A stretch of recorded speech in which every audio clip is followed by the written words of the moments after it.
The morning mist clung to the grounds of Windsor Castle like a protective veil, but nothing could shield what was about to unfold in the coming weeks.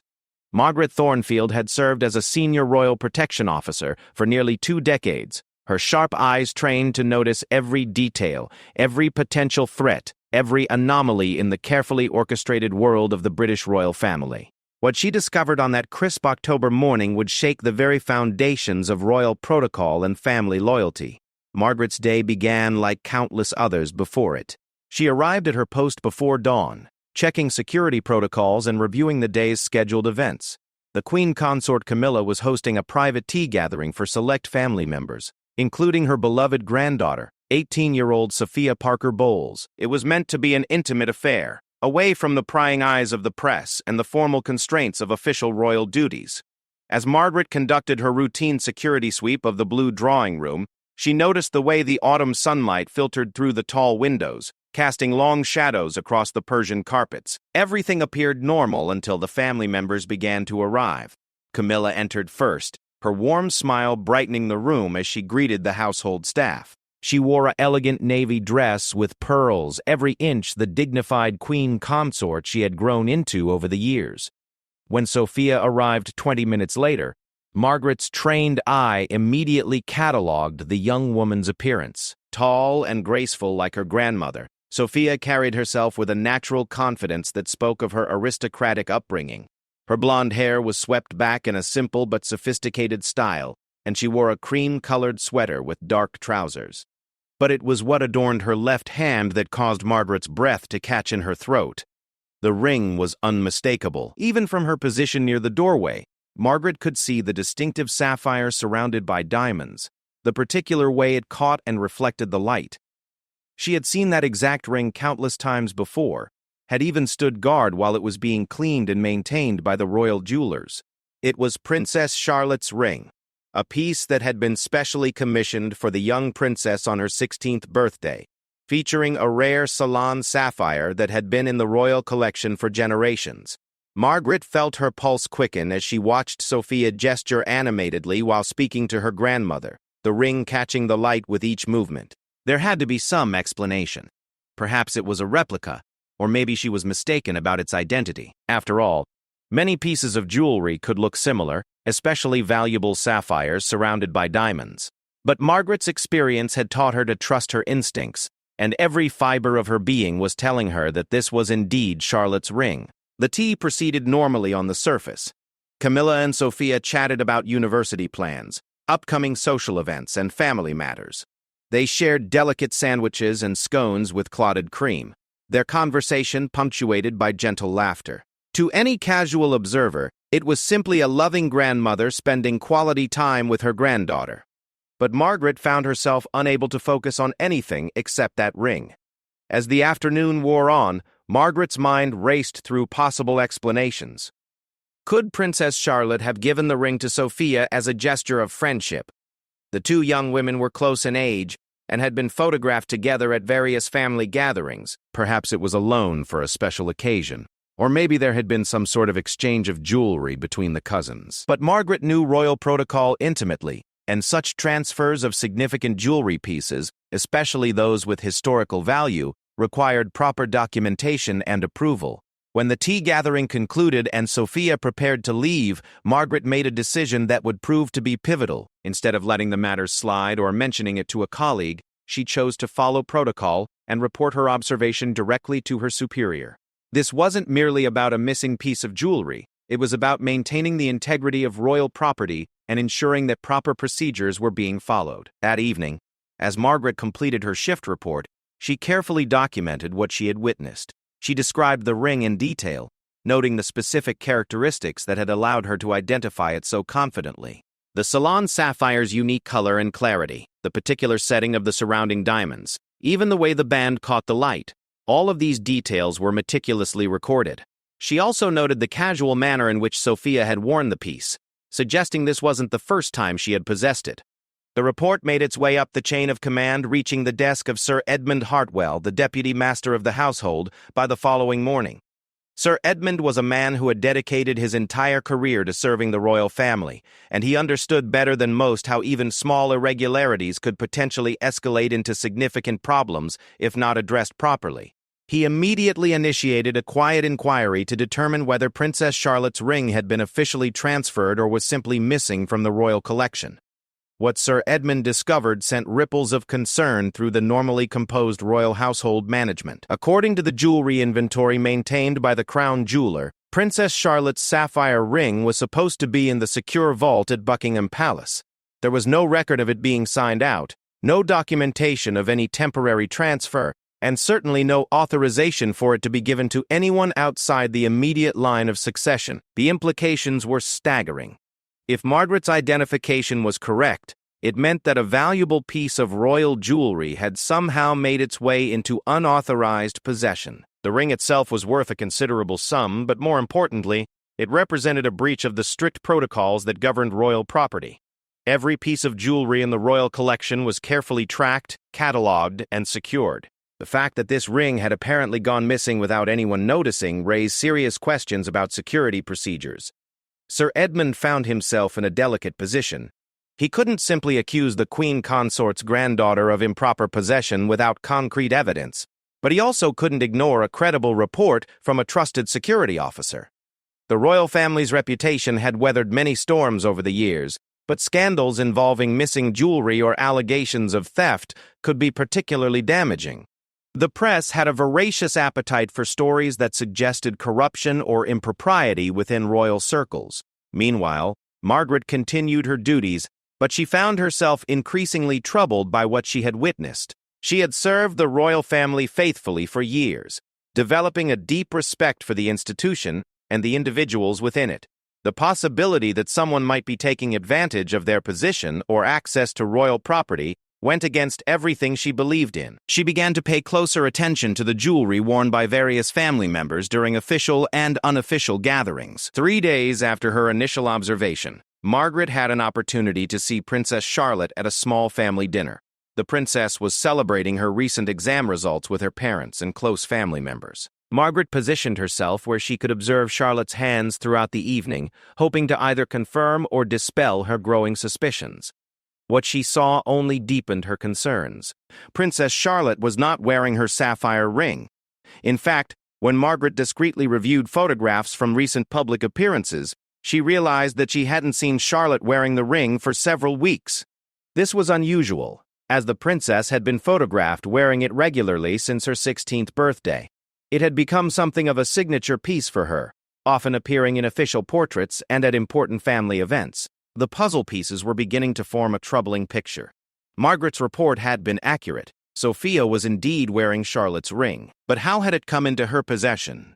And why was there no official record of the transfer? Margaret knew that her duty was to report her observations and let others handle the investigation.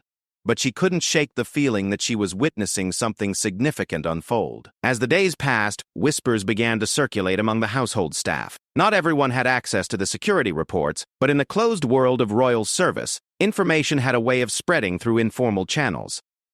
Some staff members recalled seeing Sophia wearing impressive jewelry at recent family gatherings, though few had the expertise to identify specific pieces from the royal collection.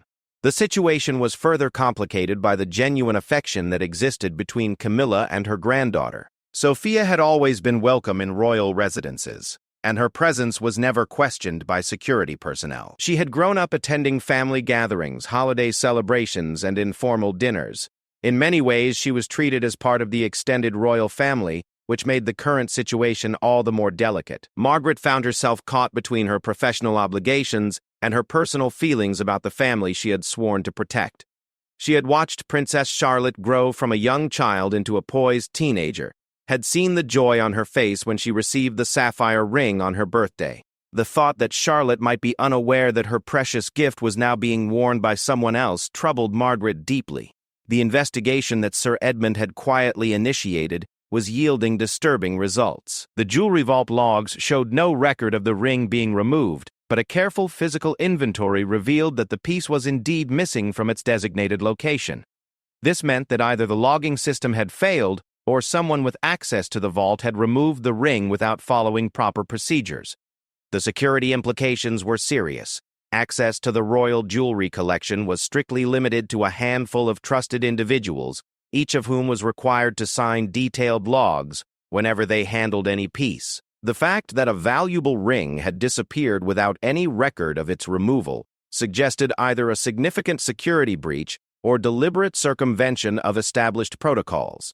As Margaret completed another shift, she reflected on the weight of responsibility that came with her position. She was privy to intimate family moments, trusted with secrets that could damage reputations if revealed inappropriately. But she was also charged with protecting royal property and ensuring that protocols were followed. The ring on Sophia's finger represented a test of where her ultimate loyalty lay. The autumn leaves were falling steadily outside Windsor Castle, marking the passage of time as the investigation continued in the shadows. Margaret had no way of knowing that her careful observation on that misty October morning had set in motion a chain of events that would ultimately expose long-hidden tensions within the royal family and challenge the very foundations of trust that held the institution together. The investigation that began with Margaret's careful observation had taken on a life of its own, growing from a simple inquiry into a complex web of relationships, secrets, and unspoken family dynamics. Sir Edmund Hartwell found himself navigating increasingly treacherous waters as he attempted to uncover the truth behind the missing ring while maintaining the discretion that his position demanded. 2 weeks had passed since Margaret's initial report, and Sir Edmund had made little progress in resolving the mystery through official channels. The Crown Jeweller's office confirmed that Princess Charlotte's ring was indeed missing from the vault, but their investigation into how and when it had disappeared had yielded no concrete answers. The vault security system had no record of unauthorized access, and all the individuals with legitimate access had clean records and no apparent motive for theft. Sir Edmund decided that a more direct approach was necessary, though he knew it carried significant risks. He arranged a private meeting with Princess Charlotte under the pretext of reviewing security arrangements for her upcoming official engagements. The meeting took place in a small sitting room at Kensington Palace, away from the bustling activity of the main royal residences. Princess Charlotte entered the room with the poise and confidence that had become her hallmark. At 18, she had grown into a remarkably composed young woman, comfortable with her role and responsibilities as a member of the royal family. She wore a simple but elegant dress in forest green, and Sir Edmund's trained eye immediately noted the absence of the sapphire ring that had become so associated with her public image. After discussing the routine security matters that provided cover for the meeting, Sir Edmund carefully broached the subject that had brought them together. He began by asking about Charlotte's jewelry preferences, and whether she had any concerns about the security of her personal pieces. Charlotte responded naturally, discussing various necklaces and earrings she had received as gifts over the years.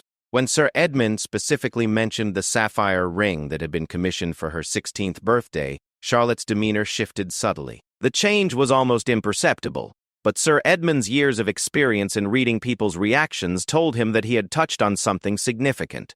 Charlotte's response was measured and careful, explaining that she had been wearing the ring less frequently because she was concerned about damaging it during her increasingly active schedule. Sir Edmund pressed gently, asking when Charlotte had last worn the ring and where it was currently being stored. Charlotte's answers became increasingly vague, and she seemed uncomfortable with the direction of the conversation. She mentioned that the ring was safely stored, but declined to be more specific about its location. When Sir Edmund offered to have the palace security team verify the safety of her jewelry storage arrangements, Charlotte quickly declined, insisting that such measures were unnecessary. The meeting concluded without any definitive answers, but Sir Edmund left feeling certain that Charlotte was hiding something significant. Her behavior suggested knowledge of the ring's true whereabouts, but whether she was complicit in its disappearance or simply protecting someone else remained unclear. The possibility that Charlotte herself had given the ring to Sophia raised questions about family dynamics and relationships that Sir Edmund was reluctant to explore without more concrete evidence. Meanwhile, Margaret continued her duties with heightened awareness of jewelry worn by various family members. Her observations had expanded beyond Sophia to include other young relatives who frequently attended family gatherings. What she discovered added new layers of complexity to an already complicated situation. During a family dinner celebrating the Queen Consort's birthday, Margaret noticed that Sophia was wearing different jewelry entirely. Instead of Charlotte's sapphire ring, she wore a gold bracelet that Margaret didn't immediately recognize. However, 2 days later, at a charity event at Buckingham Palace, Margaret spotted the same bracelet on Lady Louise Windsor, the daughter of Prince Edward. The coincidence seemed too significant to ignore. Margaret's growing suspicions were confirmed when she had an opportunity to review archived photographs from recent royal events. The pattern that emerged was both subtle and disturbing. Various pieces of jewelry appeared to be circulating among the younger female members of the extended royal family, with items appearing on different individuals at different times without any apparent official authorization. The implications were staggering. If Margaret's observations were accurate, it suggested a systematic sharing or exchange of royal jewelry that was operating completely outside the established protocols. The pieces involved weren't necessarily the most valuable items in the collection, but they included several historically significant rings, bracelets, and necklaces that were supposed to remain with their designated owners. Sir Edmund's investigation took on new urgency when Margaret presented her expanded observations. The possibility of a single missing ring had evolved into evidence of a much broader pattern of unauthorized jewelry circulation. The security implications alone were serious enough to warrant immediate action, but the potential for public embarrassment, if the story became known, was equally concerning. The challenge facing Sir Edmund was determining how high up the authorization for this jewelry sharing might go. If junior family members were simply borrowing items from each other without proper documentation, the solution might be as simple as reinforcing existing protocols and ensuring better oversight.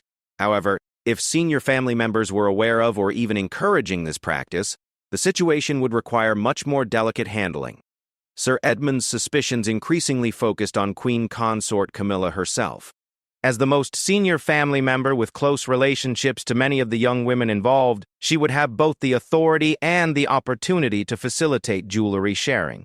The question was whether such sharing was happening with her knowledge and approval, or whether she was unaware of the extent of the unauthorized exchanges. The investigation reached a critical juncture when Sir Edmund discovered evidence that some of the jewelry movements coincided with important family celebrations hosted by Camilla. Wedding anniversaries, birthday parties, and holiday gatherings seemed to serve as occasions when jewelry changed hands, suggesting that these exchanges might be happening during intimate family moments when formal protocols were relaxed. Margaret's role evolved from observer to active investigator as Sir Edmund asked her to document more systematically the jewelry worn by family members at various events. Using discreet photography and detailed written observations, Margaret began building a comprehensive record of who was wearing what pieces and when. The pattern that emerged painted a picture of an informal jewelry-lending library operating within royal circles. The emotional toll of the investigation began to weigh heavily on both Margaret and Sir Edmund. They had dedicated their careers to serving and protecting the royal family, and the possibility that they were documenting systematic protocol violations by the very people they had sworn to serve created profound personal conflicts. Margaret found herself questioning whether her loyalty should lie with institutional protocols or with the family members she had grown to care about during her years of service. She had watched many of these young women grow up, had seen their joy when receiving jewelry as gifts, and had witnessed the genuine affection they shared during family gatherings. The idea that her observations might lead to embarrassment or punishment for them troubled her deeply. Sir Edmund faced similar conflicts as he considered his next steps. The evidence was mounting that established protocols were being systematically ignored. But he also recognized that the jewelry sharing might reflect positive family relationships and generous impulses rather than malicious intent. The challenge was determining how to address the protocol violations without damaging the very relationships that made the royal family function as a cohesive unit. The situation was further complicated by the approaching holiday season, which traditionally involved numerous family gatherings and gift exchanges. Sir Edmund realized that continued jewelry circulation during these events would only compound the existing problems and make eventual resolution more difficult. However, attempting to restrict jewelry access during family celebrations would likely raise questions and potentially expose the ongoing investigation. As November progressed, Margaret's documentation revealed that the jewelry circulation was more extensive than initially suspected. Items from Princess Charlotte's collection had appeared on at least 3 different young women over the course of 6 weeks. Similarly, Pieces originally belonging to other family members had been spotted on multiple individuals, creating a complex web of unauthorized transfers. The financial value of the circulating jewelry was substantial, running into hundreds of thousands of pounds. More importantly, several of the pieces had historical significance that made them irreplaceable parts of the royal heritage. The casual manner in which these items were being shared suggested a fundamental disconnect between the official importance placed on royal property and the practical attitudes of family members. Sir Edmund's investigation eventually led him to examine the role of household staff in facilitating jewelry transfers. Ladies' maids, dressers, and personal assistants all had access to jewelry collections and might be unwittingly enabling unauthorized sharing through their normal duties of helping family members prepare for events. The possibility that staff members were actively participating in protocol violations raised additional security concerns. The complexity of relationships within the royal household became increasingly apparent as Sir Edmund delved deeper into the jewelry circulation. Long-serving staff members often developed personal loyalties to individual family members that might conflict with their institutional obligations. The informal nature of many family gatherings created situations where normal protocols were suspended, potentially allowing jewelry transfers to occur without proper oversight. Margaret's position as a security officer gave her unique insight into these relationship dynamics. She observed the genuine warmth and affection that characterized interactions between Camilla and her granddaughter Sophia, and she understood how such close family bonds might lead to generous sharing of precious items. The challenge was reconciling these natural family impulses with the institutional requirements for protecting royal property. As the investigation continued, both Margaret and Sir Edmund began to realize that they were dealing with more than simple protocol violations. They were confronting fundamental questions about how the royal family balanced its public institutional role with its private family relationships. The jewelry circulation represented a microcosm of larger tensions between official requirements and personal desires that had always existed within royal circles but rarely became visible to outside observers. The December air was crisp and filled with anticipation as the royal family prepared for their traditional Christmas celebrations. However, beneath the surface of festive preparations, Sir Edmund Hartwell's investigation had reached a critical turning point. The evidence Margaret had carefully documented over the past 2 months painted an undeniable picture of systematic jewelry sharing that operated completely outside established royal protocols. Sir Edmund knew that he could no longer delay taking decisive action. The pattern of unauthorized jewelry circulation had become too extensive to ignore, and the approaching Christmas gatherings threatened to provide more opportunities for protocol violations. After weeks of careful consideration, he made the difficult decision to request a private audience with King Charles himself to present his findings. The meeting was scheduled for a quiet afternoon in early December in the King's private study at Clarence House. Sir Edmund arrived with a comprehensive dossier that included Margaret's detailed observations, photographic evidence, and a complete inventory of the jewelry pieces that had been identified as circulating without proper authorization. The weight of what he was about to reveal sat heavily on his shoulders. King Charles received Sir Edmund with the mixture of formality and warmth that characterized his interactions with senior household staff. The king's study was lined with books and family photographs, creating an atmosphere that felt both intimate and historically significant.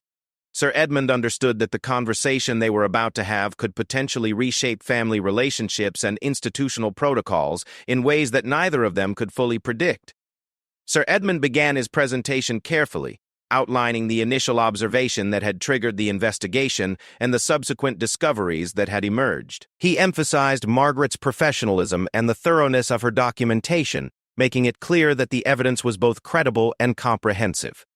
As he spoke, he watched the king's expression shift from mild curiosity to growing concern, and finally to barely contained anger. The king's reaction was immediate and intense. The unauthorized circulation of royal jewelry represented not just a protocol violation, but a fundamental breach of trust and responsibility. These weren't simply valuable accessories. They were pieces of national heritage that carried historical and cultural significance far beyond their monetary worth. The casual manner in which they were being shared suggested a disturbing disconnect from the responsibilities that came with royal privilege.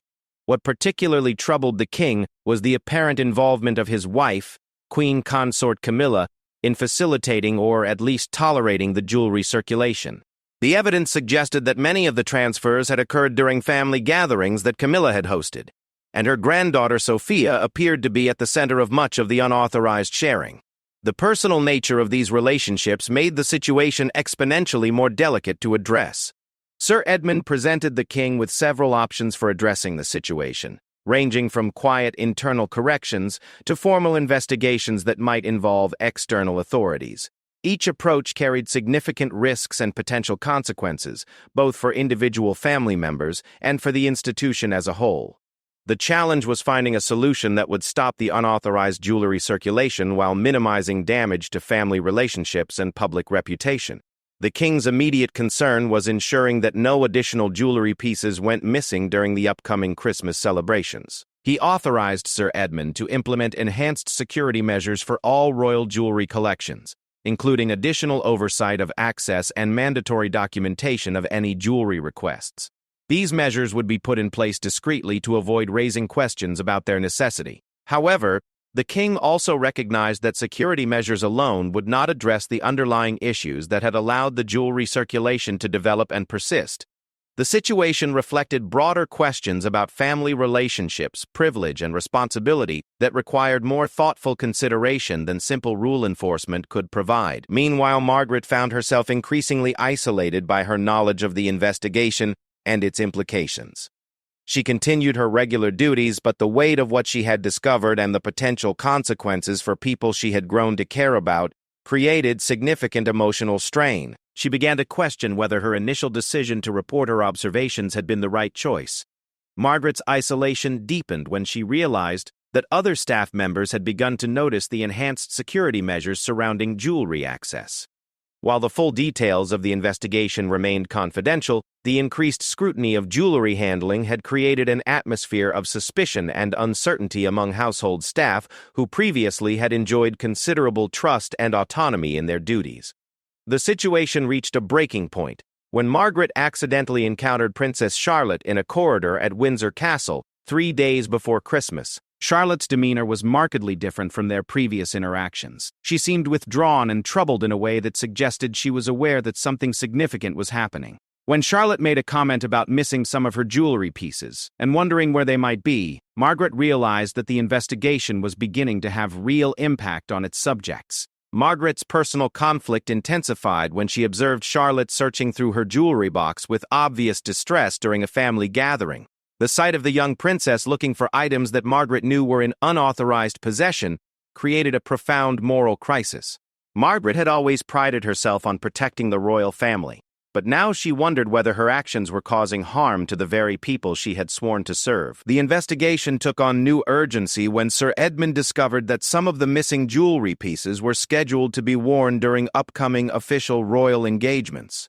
The absence of these items from their designated locations threatened to create embarrassing situations during public appearances, where their absence might be noticed by photographers, fashion experts, or members of the public who followed royal style closely. Sir Edmund faced the difficult task of discreetly ensuring that appropriate jewelry would be available for official engagements without revealing the extent of the circulation problems. This required careful coordination with ladies' maids, dressers, and other staff members who might normally have access to the missing pieces. The complexity of managing these logistics while maintaining confidentiality added significant stress to an already challenging situation. The Christmas Eve family gathering at Sandringham became a focal point for both the investigation and its emotional toll. Margaret was assigned to security duty for the event, giving her an opportunity to observe family dynamics while the enhanced security measures were in place. What she witnessed provided new insight into the relationships and motivations that had contributed to the jewelry circulation. During the evening, Margaret observed Camilla interacting with her granddaughter Sophia and other young female family members with obvious affection and generosity. The queen consort's desire to share beautiful things with young women she cared about was clearly motivated by love rather than any malicious intent. However, Margaret also noticed the subtle ways in which family members avoided discussing specific jewelry pieces, suggesting an awareness that the sharing practices might not be entirely appropriate. The most revealing moment came when Margaret witnessed a quiet conversation between Camilla and Princess Charlotte near the Christmas tree. While she couldn't hear the specific words being exchanged, The body language and expressions of both women suggested a conversation of significant emotional weight. Charlotte's obvious distress and Camilla's attempts at comfort painted a picture of a family grappling with consequences they hadn't fully anticipated. Sir Edmund's monitoring of the Christmas gathering confirmed his growing suspicion that the jewelry circulation had developed gradually over time, becoming normalized through repetition, rather than being initiated through any single deliberate decision. The casual nature of family interactions during celebrations had created opportunities for jewelry sharing that probably began with innocent impulses to include young relatives in the enjoyment of beautiful things. However, understanding the innocent origins of the jewelry circulation didn't diminish the seriousness of the protocol violations or the potential consequences if the unauthorized sharing became publicly known. Sir Edmund realized that addressing the situation would require not just rule enforcement, but also education about the responsibilities that came with access to royal property and the potential implications of apparently innocent actions. The investigation had also revealed gaps in the existing security protocols that had allowed the circulation to develop and persist without detection.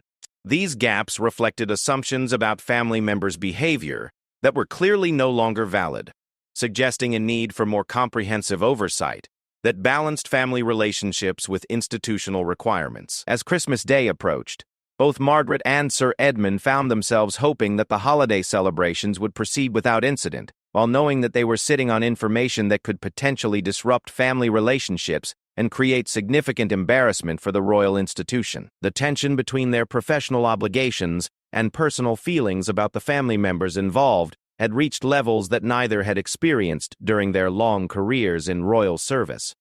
Margaret's Christmas Day assignment involved close observation of jewelry worn by family members during official photographs and public appearances. What she documented would provide the final pieces of evidence needed to complete the investigation, but she approached the task with a heavy heart, knowing that her observations might ultimately lead to consequences for people she had grown to respect and care about during her years of service. The complexity of emotions surrounding the investigation reflected broader tensions within the royal household between institutional requirements and human relationships. Margaret and Sir Edmund had discovered that protecting the royal family sometimes meant protecting them from the consequences of their own actions, even when those actions stemmed from generous and loving impulses rather than malicious intent. The new year brought with it a resolution to the jewelry investigation that few could have anticipated.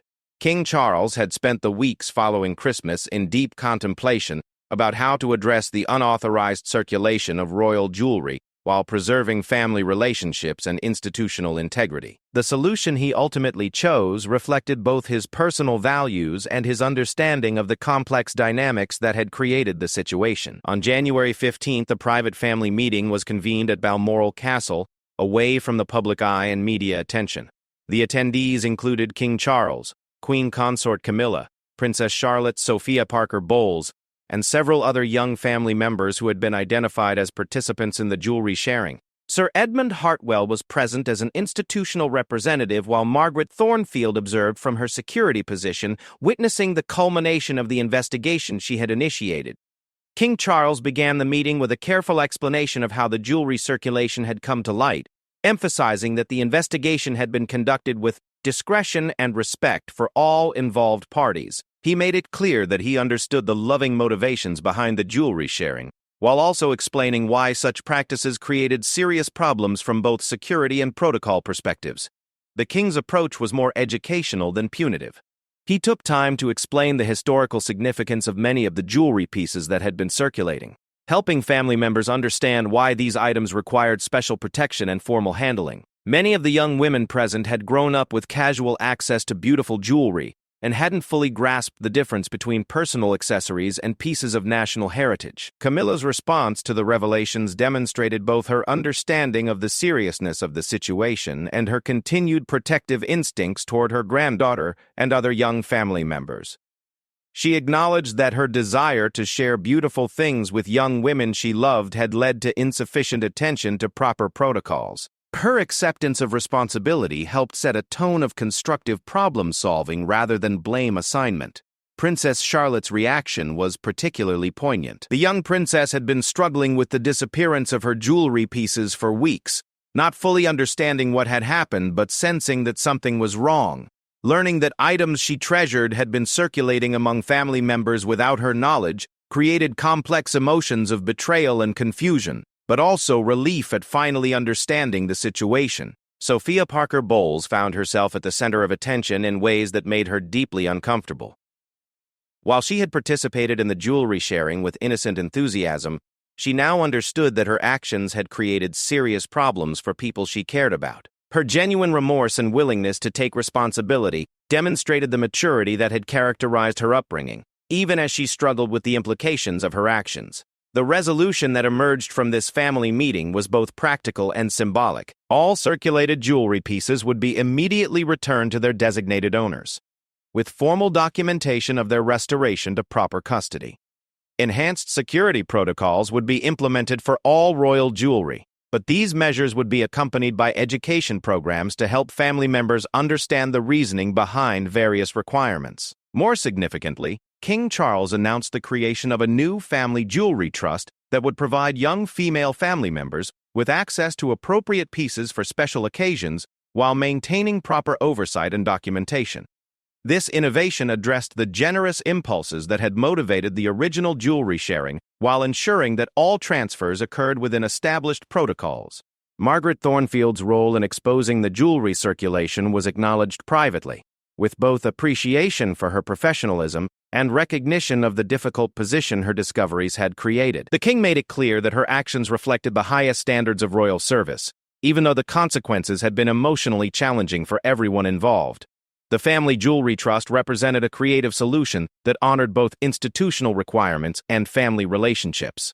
Young women would have access to beautiful jewelry for important occasions, but all loans would be formally documented, time-limited, and subject to security oversight. The trust would be managed by the Crown Jeweler's office, ensuring professional handling while accommodating family needs. Implementation of the new system required careful coordination between various royal households, security services, and jewelry management professionals. Sir Edmund Hartwell found himself overseeing a complex transition that involved updating security protocols, establishing new documentation procedures, and training staff members on enhanced oversight requirements. The emotional healing within the family proved to be a more gradual process than the practical resolution of protocol issues. Princess Charlotte needed time to rebuild trust with family members who had unknowingly participated in sharing her personal jewelry. The relationships between Camilla and her granddaughter, while fundamentally strong, required careful attention to rebuild the easy confidence that had characterized their interactions before the investigation. Margaret's perspective on her role in exposing the jewelry circulation evolved significantly as she observed the family's response to the revelations. While the investigation had created short-term pain and disruption, the ultimate outcome strengthened both security procedures and family relationships. The experience reinforced her understanding that protecting the royal family sometimes required difficult decisions that created temporary discomfort in service of long-term institutional health. The broader implications of the jewelry investigation extended beyond the specific items that had been circulating. The experience highlighted the need for clearer communication between institutional requirements and family practices, particularly as younger family members took on more prominent roles. The gap between formal protocols and informal family dynamics had created vulnerabilities that needed to be addressed proactively. Sir Edmund's management of the investigation and its aftermath earned him recognition as someone capable of handling sensitive family matters with both firmness and discretion. His ability to balance institutional requirements with respect for personal relationships became a model for addressing similar challenges that inevitably arise within royal circles. The Jewelry Trust created unexpected opportunities for positive family bonding, as young women learned about the history and significance of various pieces in the royal collection. What had begun as casual sharing evolved into structured appreciation for cultural heritage, with formal presentations about the provenance and importance of specific jewelry pieces accompanying loans from the trust. Staff training programs implemented in response to the investigation improved overall understanding of security requirements and protocol importance throughout the royal household. Many staff members had been unaware of the specific reasons behind various jewelry handling procedures, and education about these rationales improved both compliance and job satisfaction. The investigation also led to updated inventory management systems that provided better real-time tracking of jewelry piece locations. Technology upgrades included digital documentation, photographic records, and automated alerts for any unusual access patterns. These improvements reduced the likelihood of similar unauthorized circulation developing undetected in the future. Margaret's career trajectory was positively influenced by her handling of the jewelry investigation.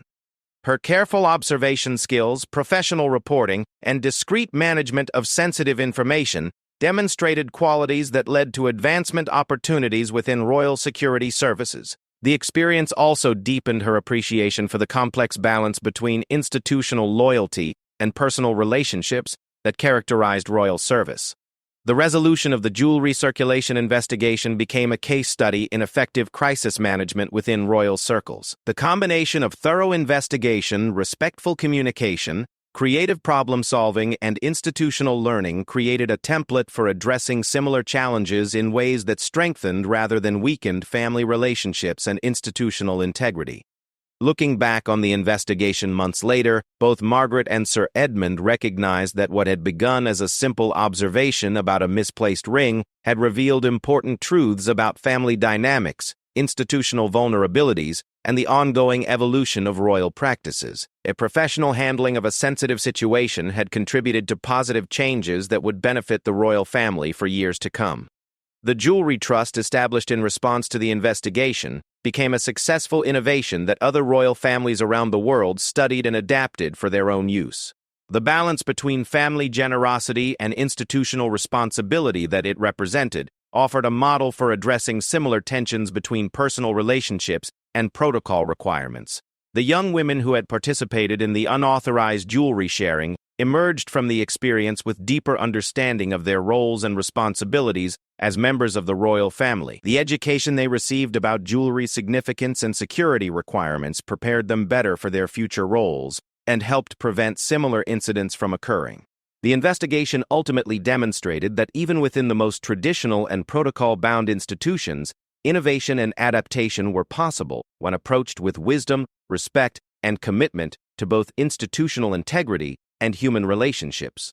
The creative solutions that emerged strengthened both the royal family's security procedures and their personal bonds, proving that apparent conflicts between institutional requirements and family dynamics could often be resolved through thoughtful problem-solving and mutual respect.